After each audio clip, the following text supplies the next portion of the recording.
நீங்கள் எதோ என்கிட்ட பேசணும்னு சொன்னீங்களே, சரி வாங்க நடந்துகிட்டே பேசலாம். நம்ம 2 பேருக்கும் தான் கல்யாணம்னு வீட்டில் பேசிக்கிறாங்க. ஸோ நான் கல்யாணம் பண்ணிக்க போகிறவர்கிட்ட கண்டிப்பாக இந்த முக்கியமான விஷயத்த சொல்லி ஆகணும்னு தான் கூப்பிட்டேன்.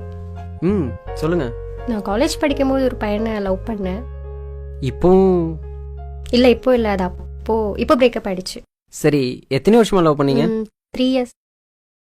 ஓ, கரெக்டாக காலேஜ் முடிகிற வரைக்கும். என்ன? அது ஒன்றும் இல்லை, ஜஸ்ட் நீங்கள் சொல்லுங்கள்.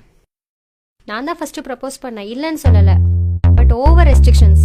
எதுக்கு எடுத்தாலும் சந்தேகப்படுற மாதிரி தான் பேசுவான். எனக்கு இப்படி ஷால் போடுதாங்க பிடிக்கும், பட் அவன் டபுள் சைடு தான் போடணும்னு சொல்லுவான். ஷால் ஒழுங்கா போடு, இப்படி ட்ரெஸ் பண்ணு, அப்படி ட்ரெஸ் பண்ணாத, தனியாக எங்கேயும் போகாத, அதை சாப்பிடு, இதை சாப்பிடாத. நானும் எங்கேயும் போகக்கூடாது, அவனை கூட்டிகிட்டு போக சொன்னாலும் பயப்படுவான். இவனோட பேசு, அவனோட பேசாத, ஏன் ஃபேஸ்புக் போகக்கூடாதுங்க, அப்படியே போனாலும் ஃபோட்டோ அப்லோட் பண்ணக்கூடாதுங்க, இன்க்ளூடிங் லெகின்ஸ் டிஷர்ட் கூட போடக்கூடாதுங்க. மொத்தத்தில் 3 வருஷமும் சண்டை சண்டை சண்டை தாங்க. அதாங்க பிடிக்கல. இனிமேலாவது என் லைஃப் எனக்கு பிடிச்ச மாதிரியும் எங்கள் அப்பா அம்மாவுக்கு பிடிச்ச மாதிரியும் இருக்கணும்னு நினைக்கிறேங்க. பா, உண்மையிலே சூப்பருங்க. என்கிட்ட, அதாவது உங்கள் லைஃப் பார்ட்னர்கிட்ட இதை பற்றி சொல்லணும்னு நினச்சிது. இதை நீங்கள் என்கிட்ட சொல்லாமல் மறைச்சிருந்துருக்கலாம். பட் லைஃப் ஃபுல்லாக என்கிட்ட மறைச்சிட்டனோ, நான் உண்மையாக இல்லைன்னு நினச்சி ஃபீல் பண்ணிகிட்டே இருந்திருப்பீங்க. அப்படி தானே? இதை சொல்லிட்டா மட்டும் நம்ம ஃப்யூச்சரில் சந்தோஷமாக இருந்துட முடியுமா? இது ஏன் சொல்கிறேன்னா, அவரை விட்டுட்டு வந்த மாதிரி என்னையும் விட்டுட்டு போயிட்டீங்கன்னா,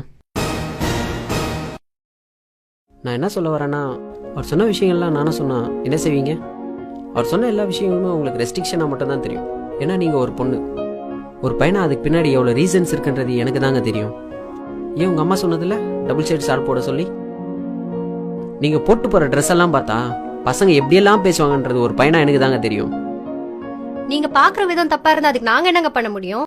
பசங்கனாலே தப்பானவங்க தானே, தப்பா தானே பார்க்குறீங்க. பசங்களே தப்பானவங்கன்னா அப்புறம் ஏங்க அவங்கள லவ் பண்ணுறீங்க, ஏங்க கல்யாணம் பண்ணிக்கணும்னு ஆசைப்படுறீங்க? என்ன சொல்ல வரீங்க இப்போ நீங்கள்? ஓகே, கோவப்பட விதம் தப்பு தாங்க, இல்லைன்னே சொல்ல. அது பசங்களோட நேச்சர். அப்படி பார்க்க வைக்கிற ட்ரெஸ் கோடிங்க தாங்க தப்புன்னு சொல்கிறேன். கண்டிப்பாக நீங்கள் டிஷர்ட்டோ லெகின்ஸோ போட்டு போனீங்கன்னா பார்க்குறவங்கலாம் நல்ல ஃபிகர்னு தாங்க சொல்லுவாங்க. ஏன், நான் கூட சொல்லுவேன். பட் நல்ல பொண்ணுன்னு யாராவது சொல்லுவாங்களா? பொண்ணுங்களுக்குன்னு ஒரு ரெஸ்பெக்ட் இருக்குங்க, அதை நீங்கள் புரிஞ்சிக்கவே மாட்டேங்கிறீங்க. இப்போ கூட அவரை பிடிக்கலன்னு என்கிட்ட எதுவுமே நீங்கள் சொல்லலை. அவர் சொன்ன அட்வைஸை தான் நீங்கள் பிடிக்கலன்னு சொல்கிறீங்க. ஆர்கியூ பண்ணால் போய்கிட்டே தாங்க இருக்கும். லாஸ்ட்டாக ஒன்று மட்டும் சொல்லிக்கிறேன். அவனுக்காக நான் ஏன் பண்ணணும்னு நினைக்கிறத விட அவனுக்காக நான் பண்ணாமல் வேறு யார் பண்ணுவாங்கன்னு நினச்சி பாருங்க. லவ் உண்மையிலே சூப்பராக இருக்குங்க. எல்லாமே சொல்லியாச்சுன்னு நினைக்கிறேன். நீங்கள் கிளம்புங்க. பாய்.